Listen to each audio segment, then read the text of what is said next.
আগে শুনলেন দৌলতদিয়া সেই ফেরির ঘাটে দেখলেন না একটা বাস ডুবে গেল, সাথে কত মানুষ, প্রায় 50-55 জন মানুষ মারা গেছে। আজকে সকাল 9টার দিকে আর একটা বাস সেখানে ডুবে গেছে, ওই একই ঘাটে। এই দৌলতদিয়া ফেরির ঘাটে আজকে যখন বাসটা ডুবে গেছে, ওই দিনের ঘটনাকে কেন্দ্র করে যাত্রীরা ভয়ে আগে নামতে, অথবা ঘাট কর্তৃপক্ষ বলেছেন যে আগে নামতে হবে। তো বাস থেকে যাত্রী নামায়া যখন ওই বাসটা উঠতেছিল আজকের সকালবেলায় এই ফেরির ঘাটে, দৌলতদিয়া সেই ফেরির ঘাটে পদ্মা নদীতে আবার একটা বাস ডুবে গেছে।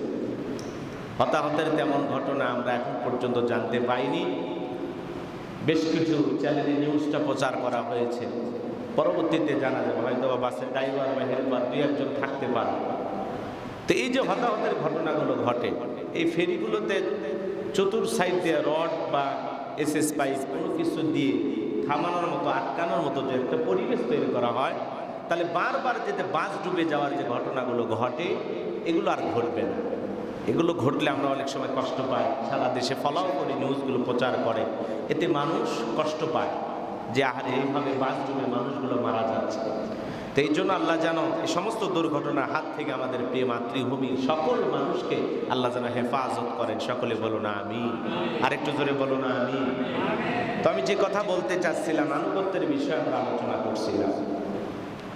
দেখেন, আল্লাহ রাব্বুল আলামিন এবং তার রাসূলের আনুগত্য করতে হবে।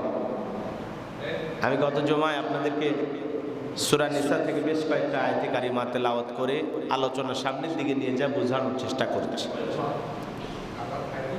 আল্লাহ রাব্বুল আলামিন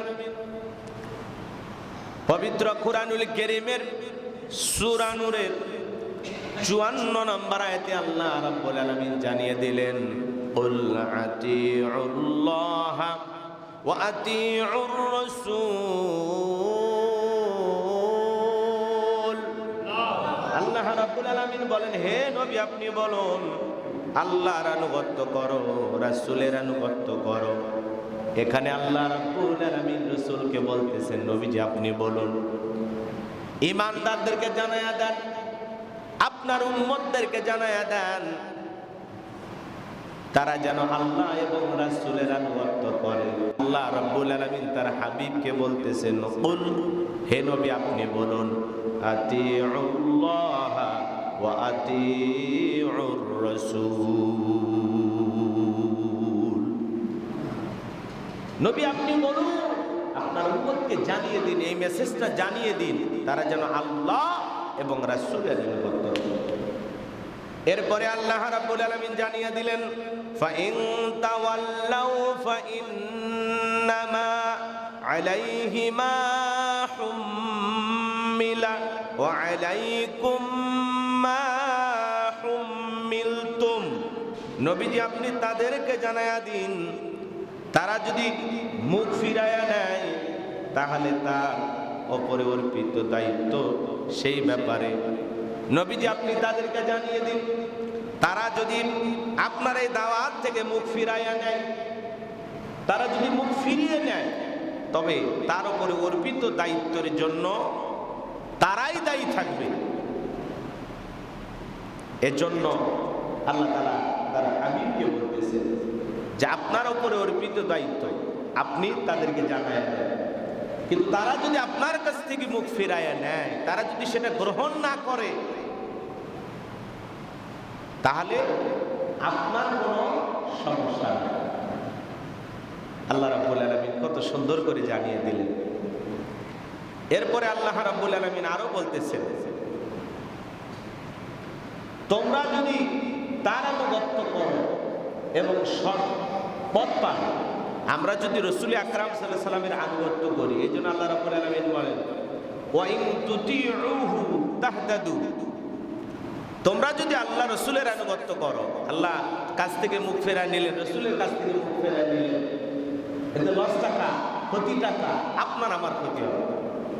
এরপরে আল্লাহ আবার বলতেছেন, তোমরা যদি আল্লাহ রাসূলের আনুগত্য করো, তার থেকে ফিরে আসো, তাহলে তোমরা সঠিক পথ পাবে, জান্নাতের রাস্তা পাবে। সুবহানাল্লাহ। এরপরে আল্লাহ রাব্বুল আলামিন বলেন, ওয়া মা আলা রাসূলি ইল্লাল বালাগুল মুবিন।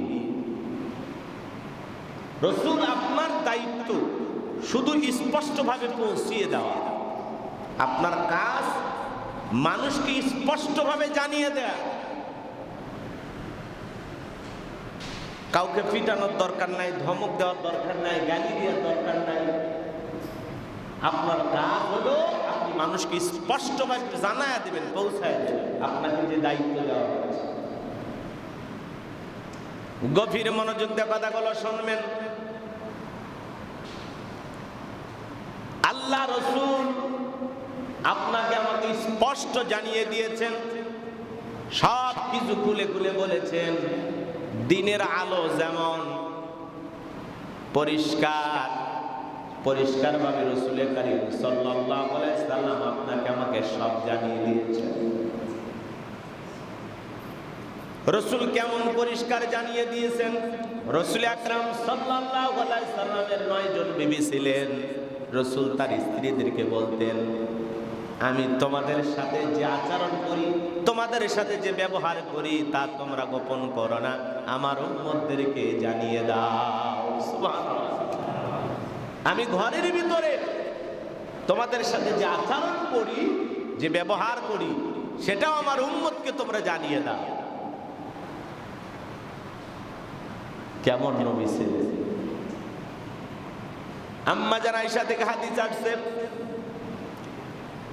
আম্মা জান বলেছেন নবী তার স্ত্রীকে রোজা থাকা অবস্থায় দিনের বেলায় চুমু খেয়েছেন।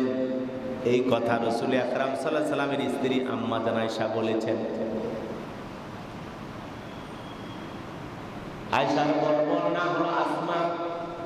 তার ছেলে দেখে বলেন, খালাম্মা আপনি এই কথাটা বললেন, নিশ্চয়ই সেই স্ত্রী ছিলেন আপনি। রাসূলের স্ত্রী তখন মুচকি হাসলেন। উম্মতের জন্য দিন বোঝা কত সহজ করে দিয়েছেন। রোজা থাকা অবস্থায় রাসূল তার স্ত্রীকে চুমু খেয়েছেন, সেই কথা আমরা জানতে পারলাম। রাসূল আকরাম সাল্লাল্লাহু আলাইহি সাল্লাম কিভাবে বাথরুমে প্রবেশ করতেন, টয়লেটে প্রবেশ করতেন, কিভাবে বের হতেন। বাম উরুর উপরে, বাম রানের উপরে রাসূল আকরাম সাল্লাল্লাহু আলাইহি সাল্লাম বাথরুমে বসে বাম রানের উপরে বেশি করে ভর দিতেন, সেইটা আমরা জানতে পারলাম। সুবহানাল্লাহ। রাসূল আকরাম সাল্লাল্লাহু আলাইহি সাল্লামকে কিভাবে জানা যায়, সেগুলো নিয়ে আমরা চিন্তা করি না, গবেষণা করি। রাসূল বলেছেন, আকাশের সাদা মেঘ তোমরা যেরকম পরিষ্কার দেখতে পাও, আমি আল্লাহর দিনটাকে তোমাদের সামনে এভাবে পরিষ্কার রেখে গেলাম। বলুন সুবহানাল্লাহ। দিনের ব্যাপারে রাত দিন নাই, যেমন রাত আছে দিন আছে, রাতে অন্ধকার, কিন্তু দিনের ব্যাপারে আল্লাহ দিন এমন একটা জীবন ব্যবস্থা, রাসূল এটা দিনের বেলাও পরিষ্কার, রাতের বেলাও পরিষ্কার। দিন বোঝার ক্ষেত্রে কোনো রাত দিন নাই, সবটা পরিষ্কার পরিচ্ছন্ন।